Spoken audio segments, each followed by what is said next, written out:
Expert in dry wit and humor and purveyor of urban cool, Fran Lebowitz, the cultural satirist, will be appearing for one night only in Pittsburgh. This is happening at the Carnegie Music Hall on Friday, March 3rd at 7:30 p.m. The star of the Netflix series Pretend It's a City will be in conversation with moderator and writer Damon Young. After the talk, there will be a 30-minute Q&A as well as a book signing. If you don't bring your books, that's okay, because books will be available for sale at the event, courtesy of Penguin Bookshop. Tickets are on sale now at Ticketmaster.com.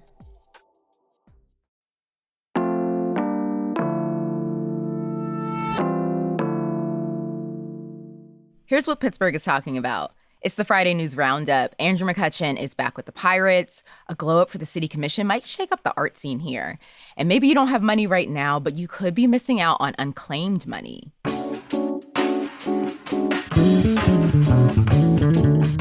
It's Friday, February 24th. I'm Morgan Moody, and this is CityCast Pittsburgh.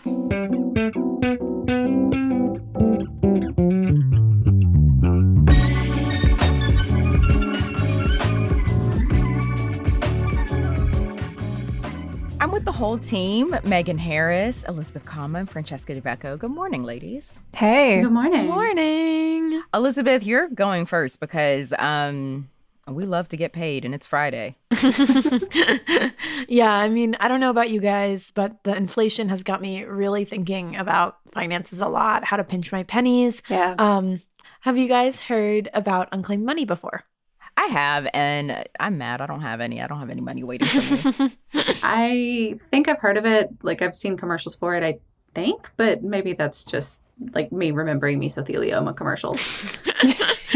Yeah, it definitely rings a bell. I checked this out and I also did not have any money, sadly, but I guess that means that all of my money is in my pocket. So I guess that's good. It's no extra money's floating around out there. But basically, Elizabeth, this is just like when someone owes you money and you haven't asked for it or claimed it yet.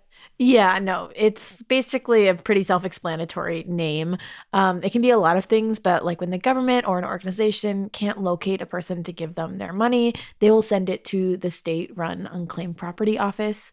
Obviously, we have 50 states, which means that if you've moved around a bunch, you might have to check multiple offices or go through multiple different processes. But we don't care about all those other states. They're not Pennsylvania. But in Pennsylvania, it's actually a really simple process to kind of get that money. Elizabeth, how would you walk someone through this process if they were looking to see if they had any money floating around out there?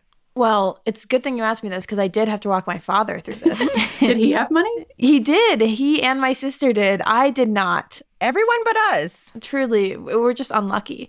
But you just go to patreasury.gov/unclaimed-property. We'll include a link if you don't want to try to figure out the dashes and slashes. I'm over here typing that address right now. I've never done this before. Yeah, let's see, Megan, do it in real time for us and let's see. Well, y'all keep talking because it looks like I got to fill out some boxes. So you just search up your name. And sometimes, you know, if there's multiple people with your name, you might have to give a little bit more information to see if it's actually yours, like your address.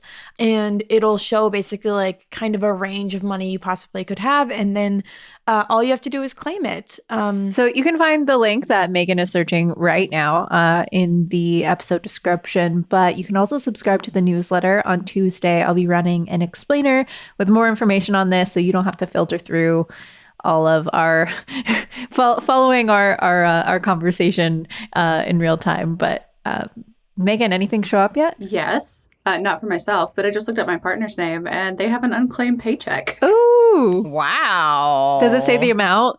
Not to get... I really can't wait to find out what it is because it says it's an amount under $100 is what it says. So Okay. And it's an address that they haven't lived at in like 15 years. So fascinating. Mm-hmm. Well, thank you for providing for my family just a little bit more, Elizabeth. I appreciate that.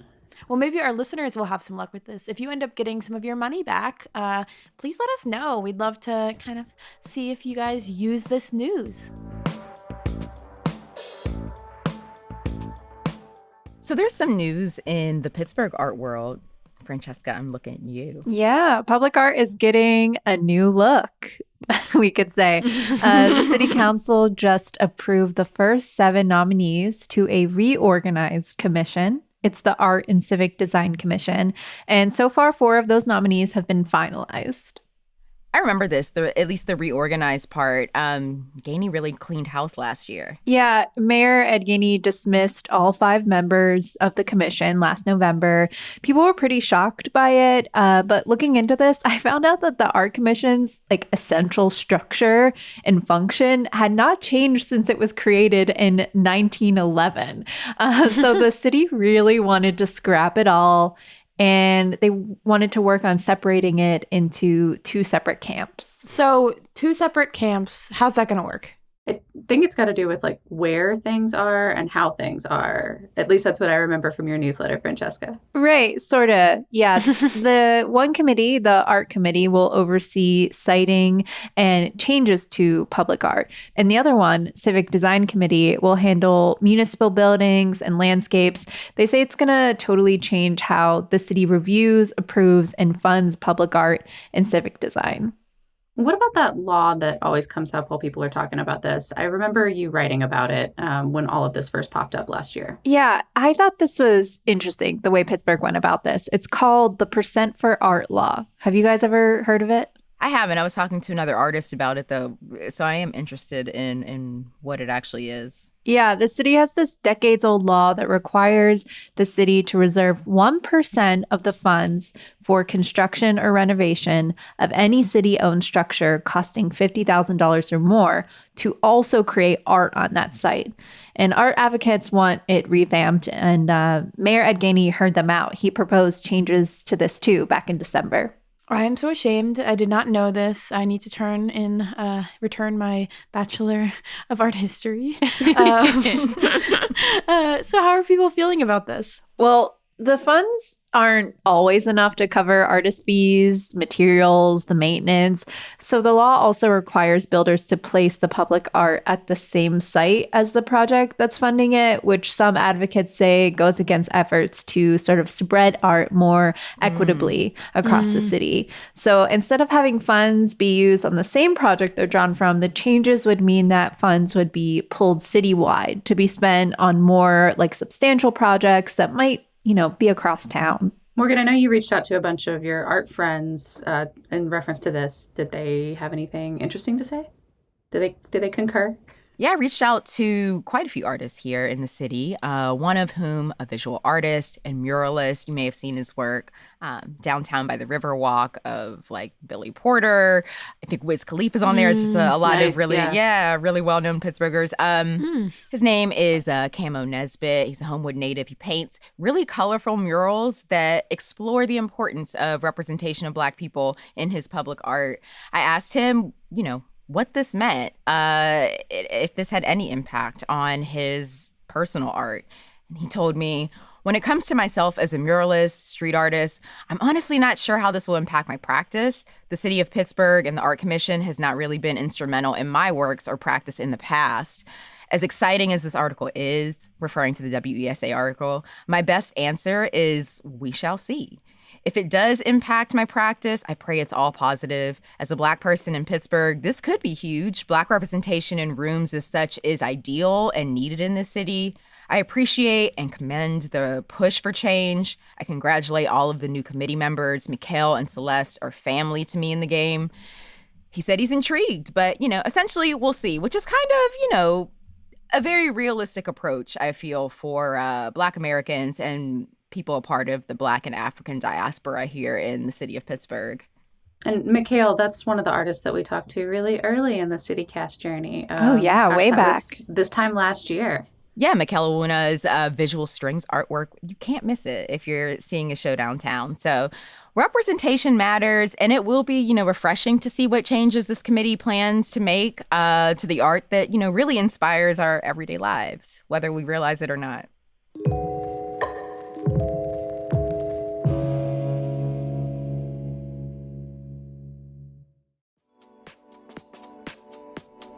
My upstairs neighbor just installed a basketball hoop in his living room, so it's time for me to start looking into buying a home. That's why I recommend checking out the How to Buy a Home podcast. Before I listened to the podcast, I didn't even know what questions I had.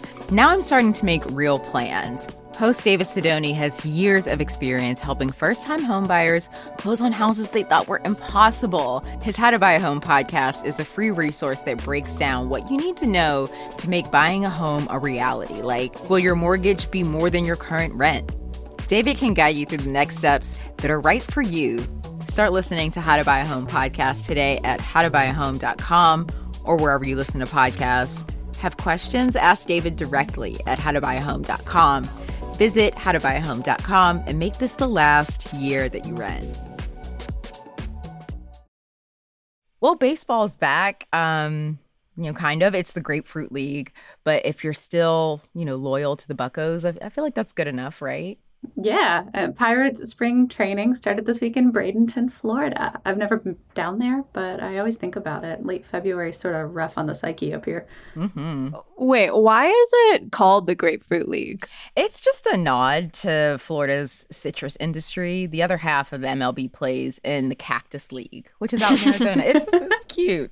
Yeah, fair enough. I imagine it's kind of like a sleepaway at camp for, grown men who like to, toss a ball.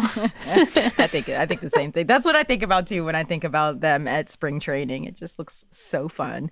But there's a familiar face back in the Pirates lineup. Center fielder Andrew McCutcheon. Kutch is probably the most recognizable face of the Pirates from 2009 and 2017. Absolutely. But he really turned the team around, when he was here. He gave the fans some faith. Yeah, and he won everything. He was MVP, All-Star, Silver Slugger, won the Golden Glove. He even got the Roberto Clemente Award for philanthropy. He named his child Steele. He loved Pittsburgh. What a commitment. Yeah. All of that while he was here. He really loved this city. 2013 was the season I remember, which is probably pathetic because we didn't actually do that good by most team standards. For us, though. Actually, I want to pull up my favorite moment for y'all. Anyone who lived here for that season knows what's coming. What a great guy to have behind the plate with his pitching staff. What am I listening to? So if you jack up your volume, listen closely, you can hear the fans in the background, over the announcer, start to scream the pitcher's name, Johnny Cueto. It was chills. It was October. It was a wild card game. It was the best that the Pirates had been in decades. PNC Park even made it a blackout game, so everyone there was wearing black. And we were up against Cincinnati, and so Cueto takes the mound, and he had been so good, but he was not having a good game, and the fans start chanting his name in this super ominous, weird way. Cueto, and he drops the ball on the mound. Yes, he got so rattled, he dropped the ball. So we were on the Clemente Bridge listening on a transistor radio, watching it, and you could see it. We saw the arena completely lose it. And then a few seconds later, the announcer actually told us what happened, and it's just then the bridge goes nuts. It was great. We won that series and then got steamrolled in the actual playoffs, but Kutch was the centerpiece back then, and it just feels so good to have him back home. That game lives on rent-free in my mind. In my lifetime, I've really only been alive to see the Pirates be a winning team when Barry Bonds played here, and his neck was human size back then. I'm a little bitter about it because Kutch wanted to come home last year, and Right. It feels really jaded of the owner Bob Nutting to bring him back for the last wisps of his career when we could have built a really cool team around him 10 years ago. So true. But they chose not to. I guess happy 10th anniversary to the last time the Pirates had hope. Well, I actually remember that year for a different reason. You guys know I'm not a big follower of Pittsburgh sports. I know, blasphemy. But I'm right there with you. yeah. But this year, is actually my personal 10th anniversary since I was diagnosed with a brain tumor when I was 17. And I had a special moment with the Pirates back then. My dad had worked for the Pirates since he was 16, actually, back in the Three Rivers days. Wow. And Papa DeBecca. I know, yeah. And he went to work wearing this bracelet that my little cousins had made in support of my fight. And Clint Hurdle, the manager at the time, he asked him about it. Gosh, that guy's just such a good man. And long story short, word got around at the ballpark, and some of the Pirates ended up wearing these bracelets during that season and during the games. it was so sweet to like watch it on TV and see them wearing it and supporting me and my family.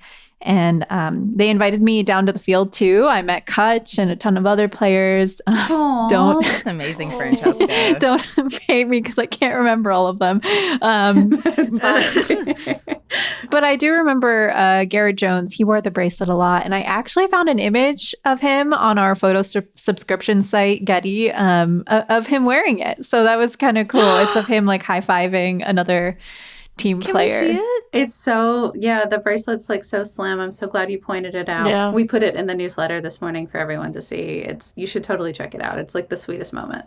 Thank you. You know, you all may remember this as the last time the Pirates had hope, but it was a totally different type of hope that I found on that field. I'll always remember how kind and sweet they were to my family. And I don't know if any of them hear this, just, it's been 10 years, but I'm still here surviving, and you are too. Let's go Bucks. Yeah, the Pirates play the Toronto Blue Jays on Saturday in Bradenton. If you're down there, I don't know why you didn't invite us. It's kind of rude. But this is their first spring training action. So go Bucks. Go Bucks. That's all for today here on CityCast Pittsburgh. Our team this week includes Megan Harris, Mallory Falk, Elizabeth Kama, Francesca DeBecco, and me, Morgan Moody. Music is by Benji, and we'll be back on Monday with more news from around the city. So we'll see you then.